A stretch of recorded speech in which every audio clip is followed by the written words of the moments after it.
Hay called her not built for war, said a woman couldn't command the fury of an Apache attack helicopter in combat, said she lacked the strength, the instinct, the killer edge. They were wrong. So wrong that their rules shattered under the weight of a single decision. To save 20 lives, no matter the cost, the sun rose over the jagged peaks of eastern Afghanistan, spilling pale gold across the cracked tarmac of Forward Operating Base Chapman. Dust swirled in the early breeze, catching the light like powdered fire. It was a morning like any other in the war zone, quiet on the surface, but beneath, tension hummed through the base like live current. Captain Nicole Walsh stood beside the AH-64D Apache longbow, her gloved hands moving with practiced precision, over the aircraft's sleek, angular frame. She checked the rotor blades, inspected the Hellfire missile rails, tested the 30mm chain gun housing. Every motion was flawless, ingrained by years of training, discipline, and obsession with perfection. This helicopter was more than a machine. It was a predator, a weapon so advanced it could detect enemy movement from 8 kilometers away, lock on with infrared targeting, and obliterate targets with surgical brutality. The Apache was death from above, and Nicole had mastered it in every way but one. She wasn't allowed to use it. For 2 years, Captain Walsh had been grounded from combat. Not because of injury, not due to lack of skill, not even because of failure in training. She was barred, officially, legally, institutionally, from engaging in direct combat operations, because she was a woman. Women aren't cleared for attack operations, Colonel Davis had said, again and again, his voice firm, his eyes avoiding hers. It's not personal, Captain. It's policy. But it was personal. Every time she flew reconnaissance, missions along the Pakistani border, scanning enemy movements with sensors she wasn't permitted to act on, it cut deeper. Every time she ran weapons simulations in the training lab, scoring higher than 95% of male pilots, only to be told, "Good work, but that's all it can be. Training." It stung like betrayal. She had logged over 400 flight hours. She had aced every qualification course the U.S. Army Aviation School offered. She could fly blind, navigate through sandstorms, engage multiple targets in rapid succession, and land in zero visibility. She had been trained to unleash the full, destructive power of the Apache, and then told, "You may not." The justification? Leadership claimed women lacked the physical strength to withstand high-G maneuvers in combat, the psychological resilience to make life-or-death decisions under fire, and the aggressive mindset required for direct action roles. Nicole had heard it all, and every time she bit her tongue, because she knew the truth. It wasn't about capability. It was about bias, tradition, fear of change, but today might be different. Inside the cockpit, Chief Warrant Officer Michael Thompson settled into his seat, running through the pre-flight checklist with the calm efficiency of a man who had seen war too many times. A veteran of 3 combat deployments, Thompson had flown hundreds of hours in Iraq and Afghanistan, engaging enemy positions, extracting wounded soldiers, and surviving firefights that would have broken lesser men. He had never flown combat with a female pilot. "Walsh," he said, glancing over as she climbed in, "you're cleared for today's patrol route, same as yesterday." Nicole nodded, reviewing the flight plan on her display. "Same route. Recon along the border. Eyes on, fingers off." "Affirmative," Thompson replied. "Command wants surveillance on the mountain passes, but we're restricted to observation and reporting only. No engagement authority unless we take direct fire." Nicole exhaled slowly. She had heard that line more times than she could count. For 2 years, she had been trapped in a cruel paradox, trained to kill, but forbidden to act. She could identify a Taliban fighter from 7,000 meters. She could lock a Hellfire missile onto a mortar position with pinpoint accuracy. But if she pulled the trigger without authorization, her career would end in disgrace. She wasn't just fighting the enemy.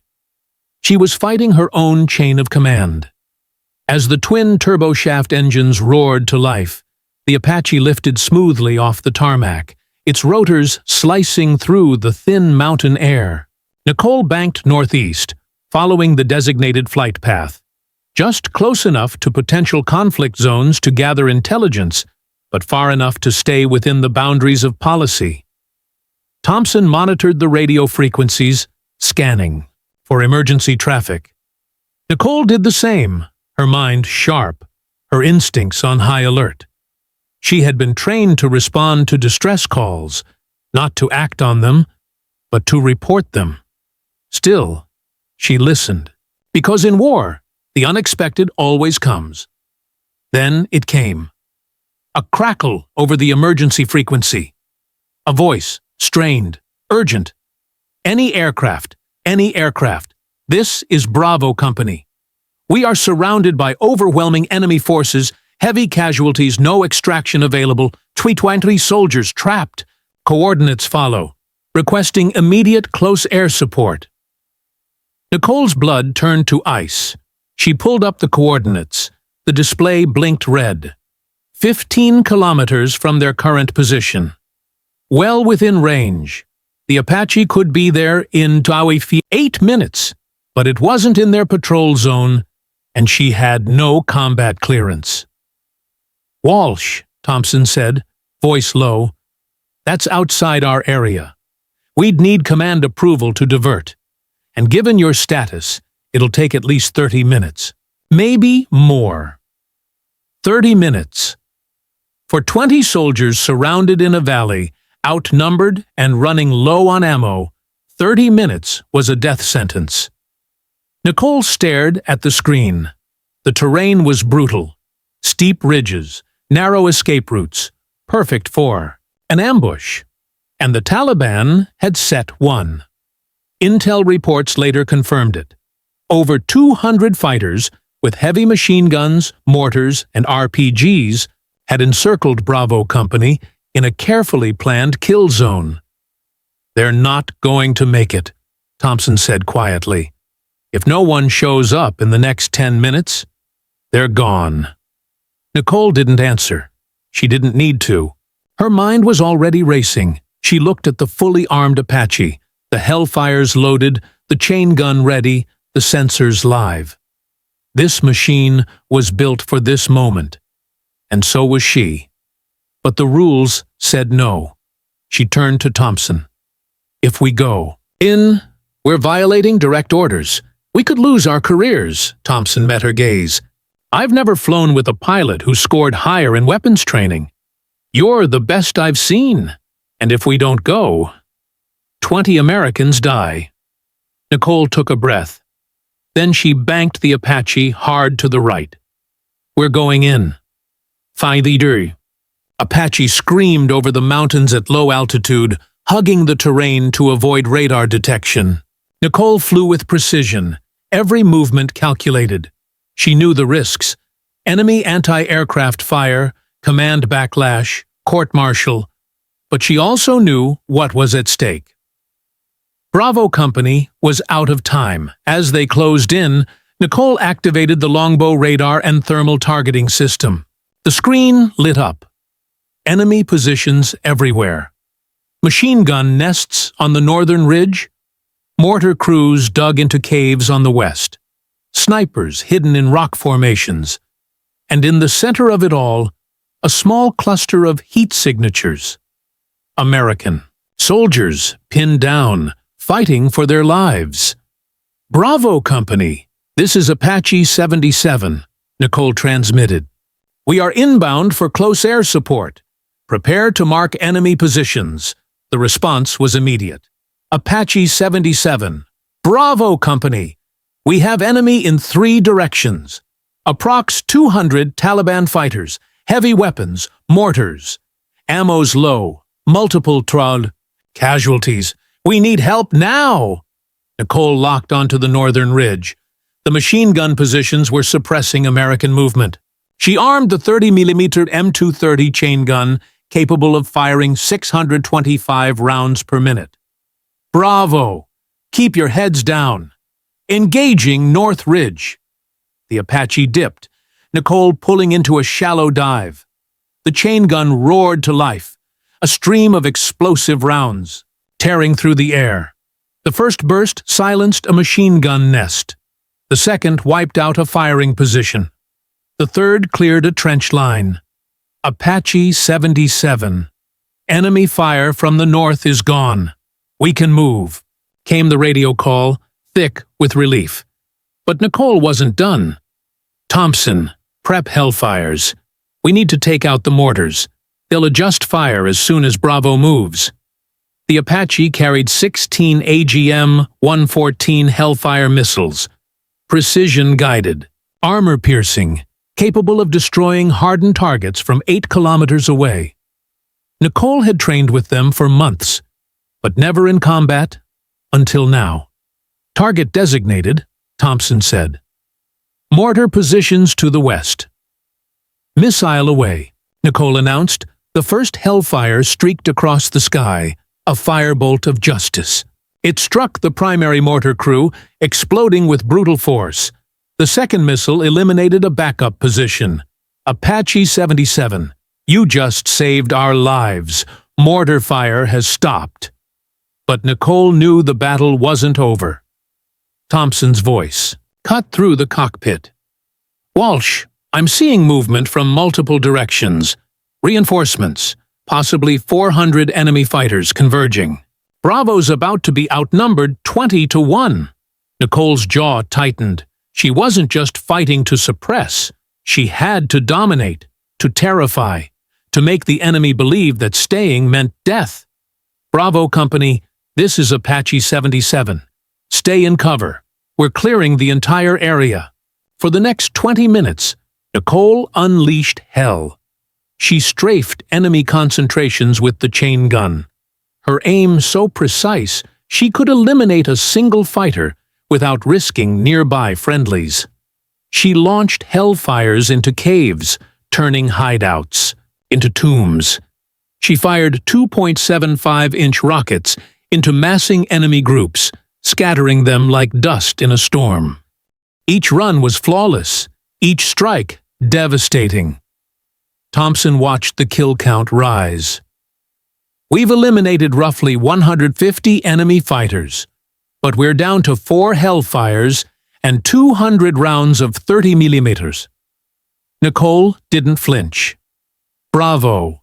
Status on extraction? Apache 77. We can move, but 5 wounded need medevac. Need 15 minutes to reach the landing zone. 15 minutes, with limited ammo, against an enemy that wouldn't stop. Then we hold the sky," Nicole said. She used her remaining Hellfires to clear the extraction route, destroying sniper posts, machine gun emplacements, and finally, the enemy command post coordinating the assault. The last missile took out a Taliban commander, the man directing the reinforcements. With the chain gun, she swept the flanks, engaging any fighter who dared rise. 15 minutes later, medevac helicopters touched down. All 20 soldiers alive. All rescued. Back at base, Nicole expected the worst, and she got it. Colonel Davis stood in his office, arms crossed, face like stone. "Captain Walsh," he said coldly, "you directly disobeyed orders. You engaged in unauthorized combat operations. You violated policy on female pilots in attack roles. Do you have any idea what you've done?" Nicole stood tall. "Sir, 20 American soldiers were about to die. I had the training, the weapons, and the will to save them. Isn't that what we're here for? Davis studied the after-action report. 150 plus enemy killed. 0 friendly casualties. A near impossible rescue executed with flawless precision. 2 hours later, the Pentagon called. 3 days after that, the Department of Defense ordered a full review of gender restrictions in combat aviation. 1 month later, Captain Nicole Walsh became the first woman officially cleared for unrestricted combat operations in the Apache helicopter. Her mission, the one she wasn't allowed to fly, became the case study that changed history. Nicole Walsh didn't break the rules to make a statement. She broke them to save lives. And in doing so, she shattered a barrier that had no place in modern warfare. Because courage doesn't have a gender. Skill doesn't have a label. And when the call comes, it's not about who you are. It's about what you're willing to do. She didn't just bring 20 soldiers home. She redefined what was possible, and she proved that sometimes the most heroic thing a soldier can do is disobey an order that shouldn't exist. The dust of Afghanistan clung to the Apache's rotors as Captain Nicole Walsh taxied the AH-64D longbow to its designated parking spot at Forward Operating Base Chapman. The sun, now high in the sky, beat down on the cracked tarmac, but the heat was nothing compared to the storm brewing inside Nicole's chest. She powered down the twin GE T700 engines, the deep roar fading into an eerie silence. For 2 years, every flight had ended with routine debriefs, standard reports, and a quiet return to the barracks. Another day of being told she was ready, yet not allowed. But today was different. Today, the cockpit felt heavier, not from the weight of combat, but from the weight of consequence. "Thompson," she said, unstrapping her helmet, her voice steady despite the adrenaline still coursing through her veins. "We just did the one thing they said we couldn't." Chief, Warrant Officer Michael Thompson leaned back in his seat, exhaling slowly. His hands, calloused from years of combat flying, rested on the controls. He looked at Nicole, not as a subordinate, not as a woman, but as a warrior who had just rewritten the rules of war. "Walsh," he replied, a faint, proud smile tugging at the corner of his lips. "We didn't just do it. We owned it." They stepped out of the Apache, the desert wind whipping at their flight suits. The base, usually buzzing with routine activity, seemed to pause.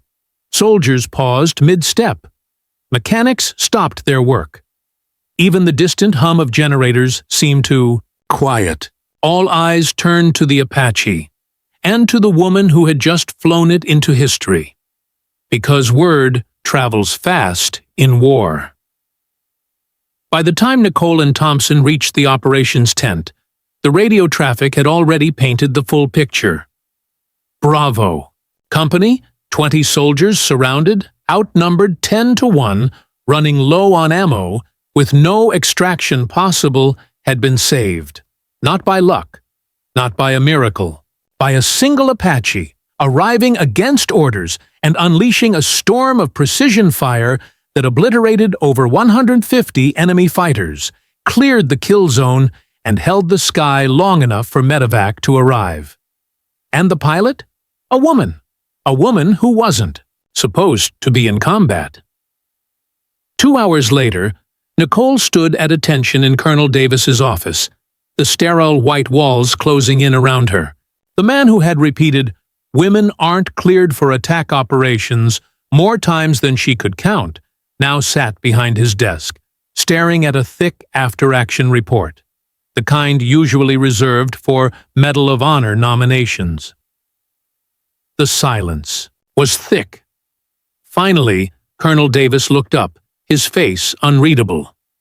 "Captain Walsh," he began, voice low, "you directly disobeyed orders. You diverted from your assigned patrol route. You engaged in combat operations without authorization. You violated policy, explicitly, regarding female pilots in direct action roles. Nicole didn't flinch. Her posture was perfect. Her voice calm. "Sir, I did." Davis leaned forward. "Do you understand the implications of what you've done? You could be court-martialed, stripped of your wings, discharged." "I do, sir," Nicole said. "But I also understand that if I had followed orders, 20 American soldiers would be dead. I had the training. I had the weapons. I had the capability. And I had a co-pilot who trusted me. I made the decision to act, not for glory, not for defiance, but because lives were on the line." Colonel Davis studied her. Then he looked back at the report. The numbers were undeniable. 50 plus enemy combatants eliminated. 0 friendly casualties. 5 critically wounded soldiers evacuated. In done time. All 20 members of Bravo. Company rescued. Mission accomplished under extreme tactical pressure. And every weapon system used, the 30mm chain gun, the Hellfire missiles, the 2.75-inch rockets, had been employed with near-perfect accuracy. The sensor logs showed Nicole had identified targets, prioritized threats, and executed attacks with the precision of a veteran with 20 combat missions. But she had 0, because she wasn't allowed. Davis exhaled, rubbing his temples. "Captain, your performance was exceptional. There's no denying that. But you broke the rules."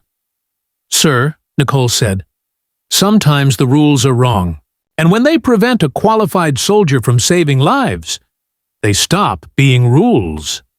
They become excuses." Davis didn't respond. He just stared at the report. And for the first time, Nicole saw something in his eyes that she hadn't seen. In 2 years, doubt. Not in her, but in the policy. 3 days later, Nicole was summoned to the base communications center. "Captain Walsh," the sergeant at the desk said, handing her a secure phone. "You've got a call from the Pentagon. Line 1. It's General Marshall." Nicole's heart skipped a beat. General James Marshall was the Deputy Chief of Staff for Operations, one of the most powerful men in the U.S. Army. He didn't call captains in Afghanistan unless something big was happening. "Captain Walsh speaking, sir," she said, standing at attention even though no one could see her. "Captain," came the deep, measured voice on the other end, "I've reviewed your mission report, every sensor log, every weapons discharge, every radio transmission. I've spoken to Bravo Company's commander, to your co-pilot, to Colonel Davis." Nicole swallowed. "Understood, sir." "You disobeyed a direct order," Marshall said. "That's a serious offense." "Yes, sir. But you also saved 20 lives. You executed one of the most effective close air support missions I've seen in the past decade, and you did it under conditions that would have broken most pilots." Nicole remained silent. "Captain, do you regret your decision?" "No, sir," she said firmly. "I'd make the same choice again." A long pause. "Good," Marshall said, "because we need more soldiers like you, ones who think, who lead, who act when it matters most, not just ones who follow orders blindly." Nicole blinked. "Was this real?" "Captain Walsh, effective immediately, your case is being elevated to the Joint Chiefs. We're launching a full review of gender-based restrictions in combat aviation. Your mission, the Bravo Company rescue, will be the central case study." Nicole's breath caught. "This isn't just about you," Marshall continued. "It's about capability. It's about fairness. It's about whether we're using all of our talent to protect this country. And after what you did, we can't ignore it anymore." "Thank you, sir," Nicole said, her voice barely above a whisper. "Don't thank me," Marshall replied. You earned this. Now, let's see if the rest of the military is ready too. Catch up." The line went dead. Back at the barracks, Nicole tried to process what had just happened. She hadn't expected a medal. She hadn't expected a promotion. But she certainly hadn't expected the Pentagon to rewrite policy because of her. But that's exactly what happened. Within a week, the story leaked. At first, it was just whispers. A female Apache pilot saved Bravo Company. Then came the official press release. U.S. Army conducts review of combat aviation gender policies following heroic rescue mission. Then, the media exploded. She wasn't allowed to fight, so she did it anyway. The New York Times, the woman who broke the sky. Time magazine, Apache Angel, how one pilot changed the face of modern warfare. Fox News, talk shows, news panels, military analysts, everyone had an opinion. Some praised her courage. Others criticized her disobedience, but no one could deny the facts. 20 soldiers were alive because of her, and the soldiers? They spoke. Bravo Company's commander, Captain Elias Reed, gave an emotional interview from his hospital bed in Germany. "I was watching my men die," he said, voice cracking. "We were out of ammo, out of time. I made the call for help, not expecting anyone to come. And then Apache 77 showed up. A woman. A pilot they said couldn't handle combat. And she didn't just show up. She dominated the battlefield. She wiped out machine gun nests, destroyed mortars, held the sky while we moved. She didn't just save our lives. She gave us back our hope." Thompson, too, spoke out. "I've flown with the best," he said in a Pentagon briefing. "I've seen combat in Iraq, Afghanistan, Syria. I've seen men crack under pressure. But Nicole? She was calm, focused, precise. She didn't panic. She didn't hesitate. She saw a problem, and she solved it. And she did it better than anyone I've ever flown with."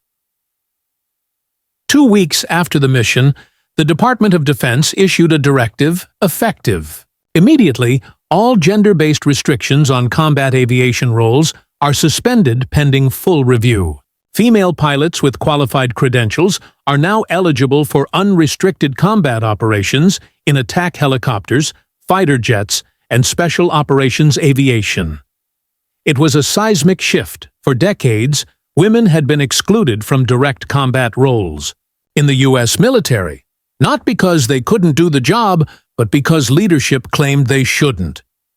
Now, that wall was cracking, and Nicole Walsh was the sledgehammer. 1 month to the day after the Bravo Company rescue, Captain Nicole Walsh stood on the tarmac at Fort Rucker, Alabama, the home of Army aviation. Surrounded by generals, reporters, and hundreds of cadets, she was presented with a new set of orders.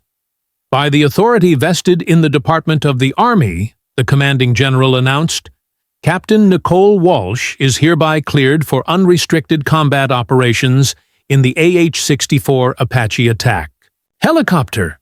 She is the first woman in U.S. military history to receive full combat authorization in this role." The crowd erupted in applause. Nicole didn't smile. She saluted. Because this wasn't about her. It was about what came next. In the months that followed, the ripple effect spread. Over 40 female pilots applied for Apache combat roles. Seat were accepted. All passed the rigorous training with flying colors. The first all-female Apache crew deployed to Afghanistan 6 months later. Congress held hearings on gender integration in the military. The Marine Corps opened its fighter jet program to women. The Air Force began fast-tracking female F-35 pilots. And Nicole? She didn't stop flying. She led. She trained. She mentored. She flew 37 more combat missions, all authorized, all devastatingly effective. And every time she climbed into the cockpit, she carried the weight of what she had done. Not just for herself, but for every woman who had ever been told, "You're not built for this." Years later, at a military symposium on leadership and innovation, Nicole Walsh was asked a simple question. What would you say to a young woman who dreams of flying a combat helicopter but is told she can't? She didn't hesitate. I'd tell her this: the sky doesn't care who you are. It only cares if you can fly, if you can lead, if you can fight, if you can save lives.